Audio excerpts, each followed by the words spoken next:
ओम शांति। ओम शांति। आज की तारीख है 9 नवंबर 2020। साकार महावाक्य। बाबा कहते, मीठे बच्चे, तुम्हारा यह टाइम बहुत बहुत वैल्यूबल है। तुम्हारा यह टाइम बहुत बहुत वैल्यूबल है, इसलिए इसे व्यर्थ मत गवाओ। इसलिए इसे व्यर्थ मत गवाओ। पात्र को देखकर ज्ञान दान करो। पात्र को देखकर ज्ञान दान करो। बाबा कहते, मीठे बच्चे, तुम्हारा यह टाइम बहुत बहुत वैल्यूबल है, इसलिए इसे व्यर्थ मत गवाओ। पात्र को देखकर ज्ञान दान करो।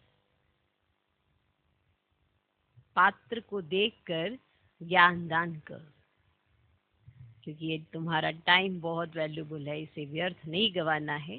कई बार कोई ज्ञान नहीं भी सुन रहा होता है तो उस पर बहुत मेहनत कर रहे होते हैं और वो चाहता नहीं है कि मैं ये स्वीकार करूं, फिर भी उस पर मेहनत कर रहे होते हैं। तो वही देखना है कि पात्र कैसा है।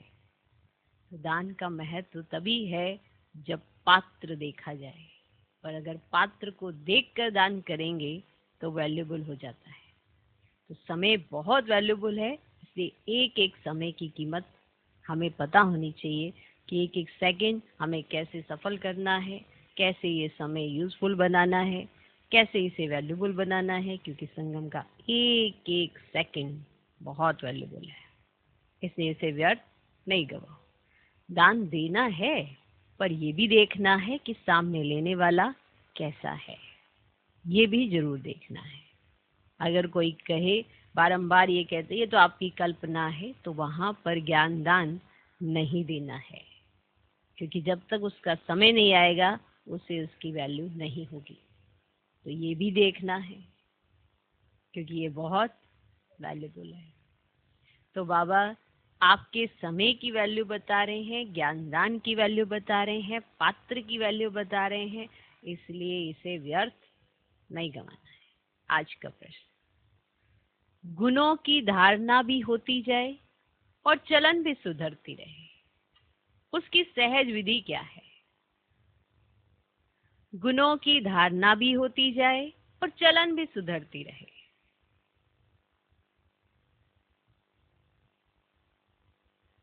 है ना? गुणों की धारणा भी ऑटोमेटिक होती जाए, चलन भी सुधरती जाए, उसकी सहज विधि क्या है?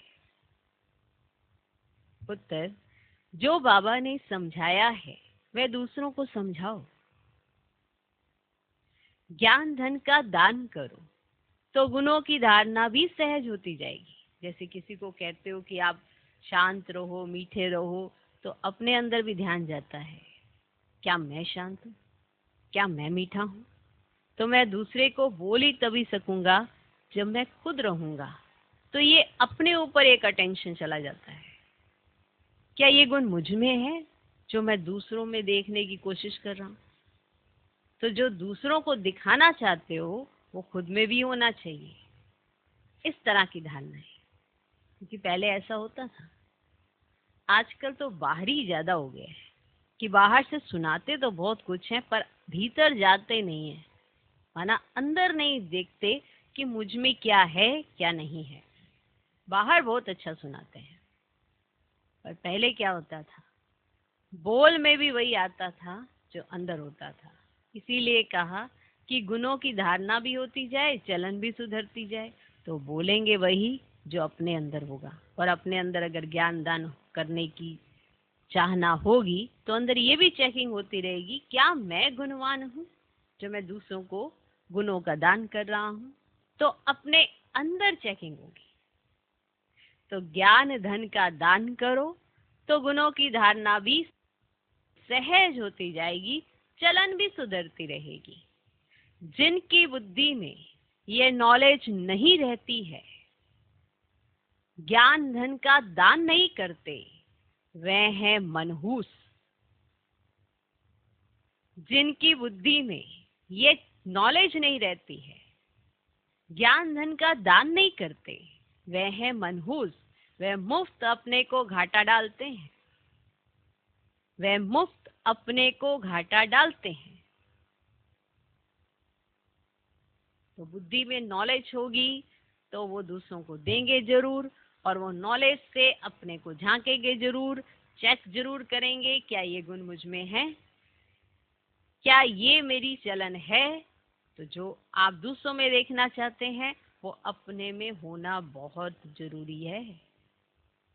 इस तरह से गुणों की धारणा होगी, चलन सुधरती जाएगी।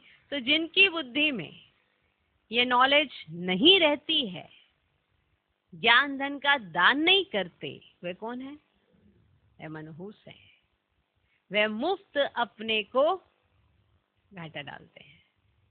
हर्ष का गीत है, बचपन के दिन भुला न देना। ओम शांति।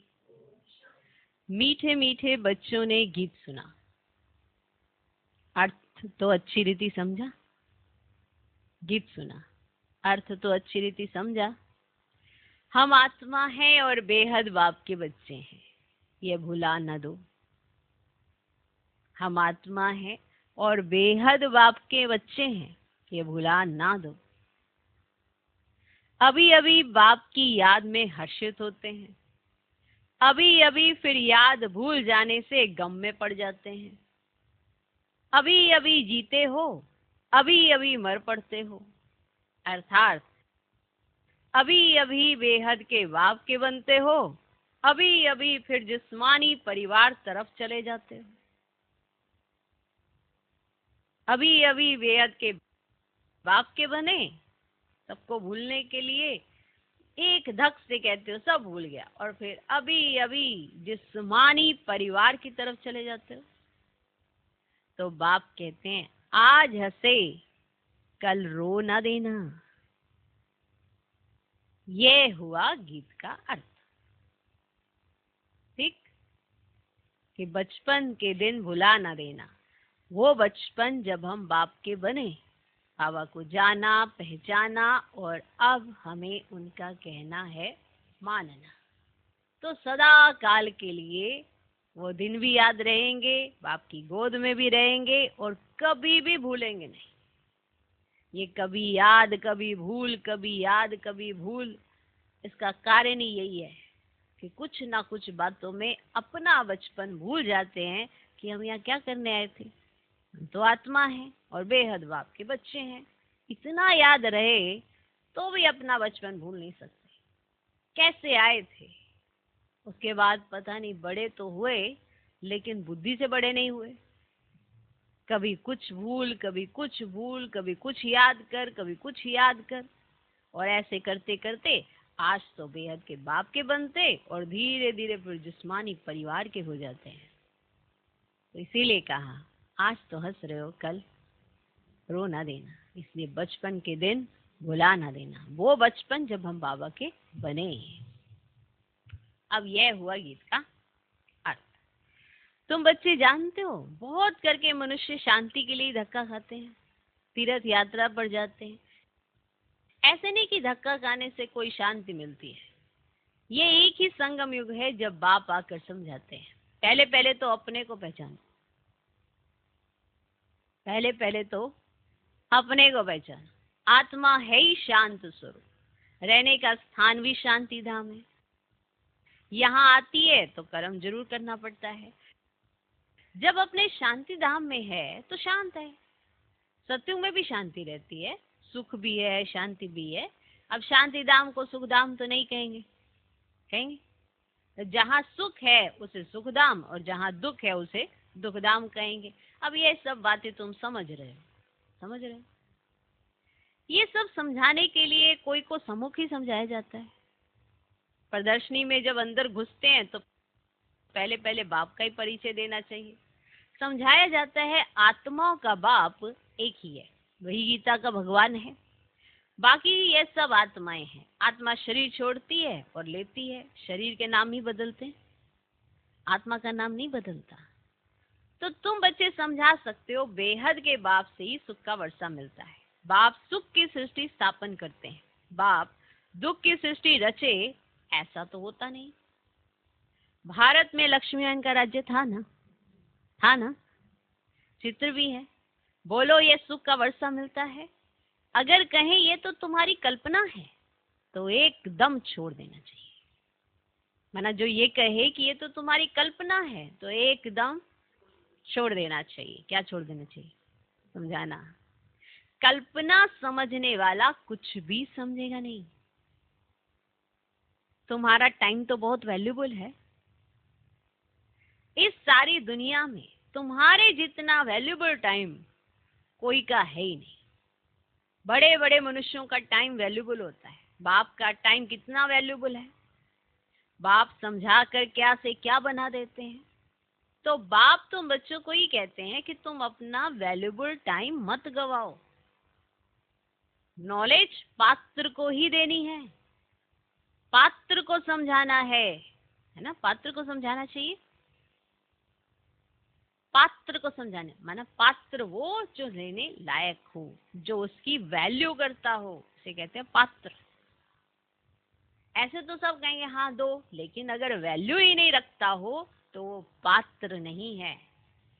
पात्र को समझाना चाहिए। सब बच्चे तो समझ नहीं सकते। ऐसे तो बेहद के बाप के सब बच्चे हैं, पर पात्र कौन है? वर्षा किसको मिलेगा? जो पात्र है उसी को मिलेगा ना, सभी को थोड़ा मिलेगा। बेहद के बाप का वर्षा पात्र को मिलता है। उसका कारण क्या है? जो उसकी वैल्यू करता है। तो बेहद के बाप का समय भी वैल्यूबल है, तुम बच्चों का समय भी वैल्यूबल है। इसे व्यर्थ नहीं गवाओ। जैसे बड़े बड़े आदमियों का या बड़े बड़े लोग होते हैं, उनका एक टाइम टेबल होता है। वो अपने टाइम की वैल्यू को समझते हैं। वो यूं ही नहीं गवा देते कि चलो 15 मिनट यूं ही चले गए। 15 मिनट की भी उनके पास बड़ी वैल्यू होती है। वो कहते हैं इसमें तो बहुत सारे कार्य हो सकते थे। पूरा टाइम टेबल उनका बना हुआ होता है। तो बाप तुम बच्चों को ही कहते हैं कि तुम अपना वैल्यूबल टाइम मत गवाओ। नॉलेज पात्र को ही देनी है, पात्र को समझाना चाहिए। सब बच्चे तो समझ नहीं सकते, इतनी बुद्धि नहीं जो समझे। पहले पहले बाप का परिचय देना है। जब तक ये नहीं समझते कि हम आत्माओं का बाप शिव है, तो आगे कुछ भी नहीं समझ सकेंगे।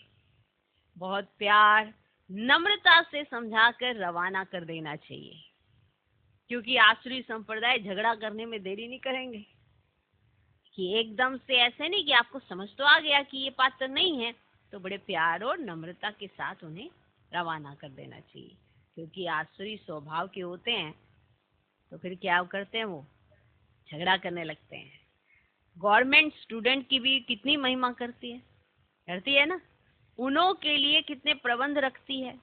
कॉलेज के स्टूडेंट ही पहले पहले पत्थर मारना शुरू करते हैं। जोश होता है ना। अब बूढ़े या माताएं तो पत्थर इतना जोर से लगा ना सके। अक्सर करके स्टूडेंट का ही शोर होता है, और देखभाल भी स्टूडेंट की जाती है। अक्सर करके स्टूडेंट का ही शोर होता है। उन्हों को ही लड़ाई के लिए तैयार करते हैं।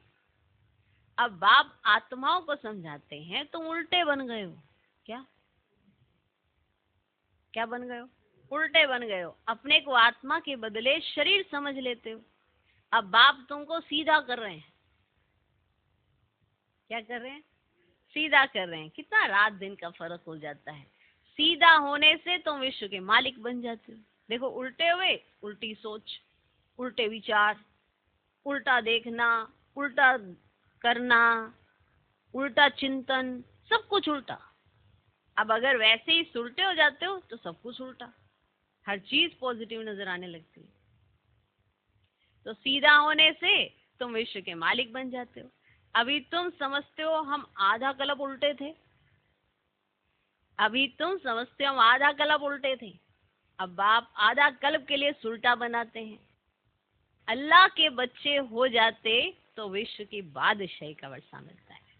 जब अल्लाह के बच्चे हो जाते हो तो विश्व की बादशाही का वर्षा मिलता है। रावण उल्टा कर देते हैं तो कला काया चट हो जाती। फिर गिरते ही रहते हैं। कला काया ही चट हो जाती है, सारी कलाएं मानो सब कुछ चट हो जाता है। बुद्धि जो है विपरीत ही सोचती है। राम राज्य रावण राज्य को तुम बच्चे जानते हो। तुमको बाप की याद में रहना है, भर शरीर निर्वाह अर्थ कर्म भी करना है, फिर भी समय तो बहुत मिलता है। ऐसा नहीं होता है कि शरीर निर्वाह अर्थ कर्म करना है तो तुम्हें समय ही नहीं मिलता है, समय तो फिर भी बहुत मिलता है। भर शरीर निर्वाह अर्थ कर्म भी करना है, फिर भी समय तो बहुत मिलता है। कोई जिज्ञासु आदि नहीं है, काम नहीं है, तो बाप की याद में बैठ जाना चाहिए। वह तो है अल्पकाल के लिए कमाई, और तुम्हारी ये है सदा काल के लिए कमाई। इसमें अटेंशन जास्ती देना पड़ता है। माया घड़ी घड़ी और तरफ ख्यालात को ले जाती है। ये तो होगा ही, ये तो होगा ही, माया भुलाती रहेगी। इस पर एक नाटक भी दिखाते हैं। प्रभु ऐसे कहते, माया ऐसे कहती। बाप बच्चों को समझाते, मामेकम याद करो, इसमें ही विघन पड़ते हैं और कोई बात में इतने विघन नहीं पड़ते।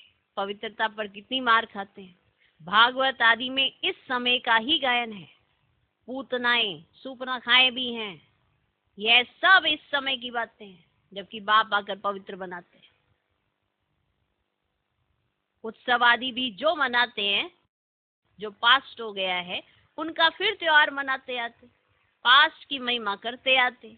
राम राज्य की महिमा गाते क्योंकि पास्ट हो गया है। जैसे क्राइस्ट आदि आए, धर्म स्थापन करने आए ना, धर्म स्थापन करके गए, तिथि तारीख भी लिख देते हैं, फिर उनका बर्थडे मनाते आते हैं। भक्ति मार्ग में भी ये धंधा धाकड़ चलता है। सत्युग में ये होता ही नहीं, ये दुनिया ही खत्म हो जानी। ये बातें तुम्हारे में भी बहुत थोड़े हैं जो समझते हैं। बाप ने समझाया है, सब आत्माओं को अंत में वापस जाना है। सब आत्माएं शरीर छोड़ चली जाएंगी। तुम बच्चों की बुद्धि में है बाकी थोड़े दिन है, अब फिर से यह सब विनाश हो जाना है। सत्युग में सिर्फ हम ही आएंगे, सभी आत्माएं तो नहीं आएंगी। जो कल पहले आए थे वही नंबरवार आएंगे, वही अच्छी रीति पढ़कर और पढ़ा भी रहे हैं। जो अच्छा पढ़ते हैं वही फिर नंबरवार ट्रांसफर होते हैं। तुम भी ट्रांसफर होते हो। तुम्हारी बुद्धि जानती है जो आत्माएं हैं सब नंबरवार वहां शांति धाम में जाकर बैठेंगी, फिर नंबरवार आती रहेंगी। बाप फिर भी कहते हैं, मूल बात है बाप का परिचय देना। बाप का नाम सदैव मुख में हो। आत्मा क्या है, परमात्मा क्या है, दुनिया में कोई भी नहीं जानते। भल गाते हैं, भृकुटी के बीच चमकता है अजब सितारा, बस जास्ती कुछ नहीं समझते। सो भी ये ज्ञान बहुत थोड़ों की बुद्धि में है, घड़ी घड़ी भूल जाते हैं। पहले पहले समझाना है, बाप ही पतित पावन है, वर्षा भी देते हैं, शहंशाह भी बनाते हैं, शहंशाह बनाते हैं। तुम्हारे पास गीत भी है ना, आखिर वह दिन आया आज, जिसका रास्ता भक्ति मार्ग में बहुत तकते थे। द्वापर से भक्ति मार्ग शुरू होता है, भक्ति शुरू होती है ना द्वापर से, फिर अंत में आकर बाबा रास्ता बताते हैं। कयामत का समय भी इनको कहा जाता है। आसुरी बंधन का सब हिसाब किताब चुकतू कर फिर वापस चले जाते हैं। 84 जन्मों के पाठ को तुम जानते हो, ये पाठ बजता ही रहता है। शिव जयंती मनाते हैं तो जरूर शिव आया होगा, जरूर कुछ किया होगा, वही नहीं दुनिया बनाते हैं। ये लक्ष्मी नारायण मालिक थे, अब नहीं है। फिर बाप राजयोग सिखलाते हैं। ये राजयोग सिखाया था, तुम्हारे सिवाय और कोई के मुख में आ नहीं सकेगा, तुम ही समझा सकते हो। शिव बाबा हमको राजयोग सिखला रहे हैं। शिवो हम का जो उच्चारण करते हैं वह भी रोंग है। तुमको अब बाप ने समझाया है, तुम ही चक्र लगाए ब्राह्मण कुल से देवता कुल में आते हो। सो हम सो का अर्थ भी तुम समझा सकते हो। अभी हम ब्राह्मण हैं? यह 84 का चक्र है। ये कोई मंत्र जपने का नहीं है, बुद्धि में अर्थ रहना चाहिए।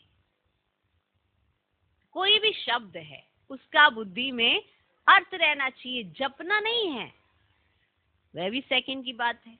जैसे बीज और झाड़ सेकंड में सारा ध्यान में आ जाता है, वैसे हम 100 का राज भी सेकंड में आ जाता है।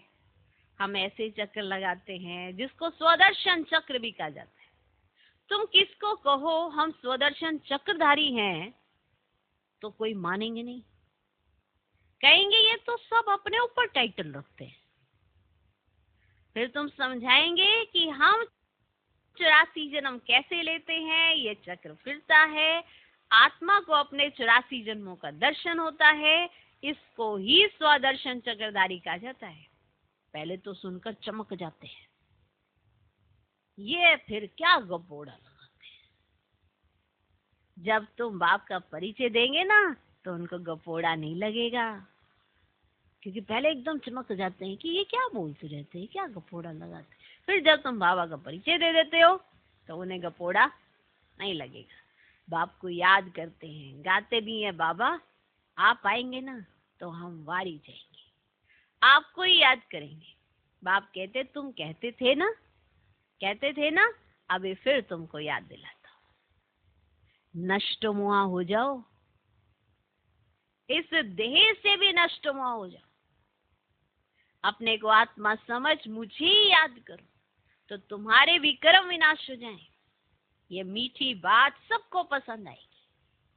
बाप का परिचय नहीं होगा तो फिर किस ना किस बात में संशय उठाते रहेंगे। इसीलिए पहले तो 2-3 चित्र आगे रख दो जिसमें बाप का परिचय। बाप का परिचय मिलने से वर्षे का भी मिल जाएगा। बाप कहते मैं तुमको राजाओं का राजा बनाता हूं, ये चित्र बनाओ। डबल सिर ताज राजाओं के आगे सिंगल ताज वाले माथा टेकते हैं। आपे पूछे आपे पुजारी का भी राज समझ में आ जाए। पहले बाप की पूजा करते हैं, फिर अपने ही चित्रों की बैठ पूजा करते हैं। जो पावन होकर गए उनका चित्र बनाए बैठ पूछते हैं। ये भी तुमको अभी ज्ञान मिला है। आगे तो भगवान के लिए ही कह देते थे आप ही पूज्य आप ही पुजारी। अब तुमको समझाया गया है तुम ही इस चक्र में आते हो। बुद्धि में ये नॉलेज सदैव रहती है और फिर समझाना भी है। धन दिए धन ना छूटे। जो धन दान नहीं करते हैं उनको मनहूस भी कहते हैं। बाप ने जो समझाया है वह फिर दूसरों को समझाना है। नहीं समझाएंगे तो मुफ्त अपने को घाटा डालेंगे। गुण भी धारण नहीं होंगे, चलन ही ऐसी हो जाएगी। हर एक अपने को समझ तो सकते हैं ना। तुमको अब समझ मिली है, बाकी सब है बेसमझ। तुम सब कुछ जानते हो। बाप कहते हैं इस तरफ है दैवी संप्रदाय, उस तरफ है आसुरी संप्रदाय। बुद्धि से तुम जानते हो अभी हम संगम युग पर हैं। एक ही घर में एक संगम युग का एक कलयुग का, दोनों इकट्ठे रहते हैं। फिर देखा जाता है हंस बनने लायक नहीं है तो युक्ति रची जाती है, नहीं तो विघ्न डालते रहेंगे। कोशिश करनी है आप समान बनाने की, नहीं तो तंग करते रहेंगे। फिर युक्ति से किनारा करना पड़ता है। अगर उनके विचार वैसे नहीं हैं तो फिर युक्ति से किनारा भी करना पड़ता है। विघ्न तो पड़ेंगे। ऐसी नॉलेज तो तुम ही देते हो। मीठा भी बहुत बनना है, नष्ट मोहा भी होना पड़े। ये नहीं कि मोह की रगें जुड़ी हुई हैं और उनके पिछाड़ी लटक पड़े। ये मोह भी बहुत खतरनाक होता है। ये भी बाप का बनने नहीं देता, पूरा बनने नहीं देता। कुछ ना कुछ रगें जुड़ी होने के कारण कहीं ना कहीं ग्रस्त से ही जुड़े रहते हैं। तो नष्ट मोह भी होना पड़े। एक विकार को छोड़ा तो फिर और विकार खिटखिट मचाते हैं। समझा जाता है जो कुछ होता है कल्प पहले मुआफिक। ऐसे समझ शांत रहना पड़ता है। भावी समझी जाती है। अच्छे अच्छे समझाने वाले बच्चे भी गिर पड़ते हैं, बड़ी जोर से चमाट खा लेते हैं। फिर कहा जाता है कल पहले भी चमाट खाई होगी। हर एक अपने अंदर में समझ सकते हैं, पता सबको होता है कि हम क्या कर रहे हैं। हर एक अपने अंदर में समझ सकते हैं। लिखते भी हैं बाबा हम क्रोध में आ गए, फलाने को मारा, ये भूल हुई। बाप समझाते जितना हो सके कंट्रोल करो। कैसे कैसे मनुष्य हैं, अबलाओं पर कितने अत्याचार करते हैं। पुरुष बलवान होते हैं, स्त्री अबला होती है। बाप फिर तुमको ये गुप्त लड़ाई सिखलाते हैं। जिससे तुम रावण पर जीत पाते हो। यह लड़ाई कोई की बुद्धि में नहीं है, तुम्हारे में भी नंबरवार है जो समझ सकते हैं। ये वाली लड़ाई किसी की बुद्धि में नहीं आ रही है कि ये कौन सी लड़ाई है, और तुम्हारे में भी नंबरवार हैं जो ये समझ सकते हैं। यह बिल्कुल नई बात। अभी तुम पढ़ रहे हो सुधाम के लिए, ये भी अभी याद है फिर भूल जाएगी। मूल बात है ही याद की यात्रा, याद से हम पावन बन जाएंगे। अच्छा, मीठे मीठे सिके लदे बच्चों, माता पिता बाप दादा का याद प्यार और गुड मॉर्निंग। रूहानी बाप की रूहानी बच्चों को नमस्ते।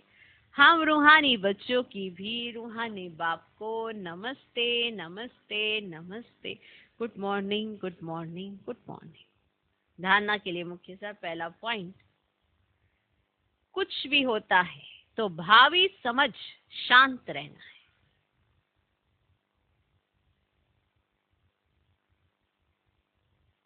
कुछ भी होता है तो भावी समझ शांत रहना है, क्रोध नहीं करना है। कुछ भी होता है तो भावी समझ शांत रहना है, क्रोध नहीं करना है। जितना हो सके अपने आप को कंट्रोल करना है। जितना हो सके अपने आप को कंट्रोल करना है। क्योंकि देखो, अगर आसुरी संप्रदाय सामने होगी वो तो विघन डालेगी ही डालेगी। आपको अपने को कंट्रोल करना है, क्योंकि समझदार आप हैं। समझ आपको मिल रही है, श्रीमत आपको मिली है कि आपको किस समय क्या करना है। सामने वाले तो आसुरी स्वभाव संस्कार के हैं, तो उनसे लड़ना थोड़ा है। तो जितना हो सके अपने आप को कंट्रोल करना है। युक्ति रच आप समान बनाने की कोशिश करनी है। युक्ति रच आप समान बनाने की कोशिश करनी है।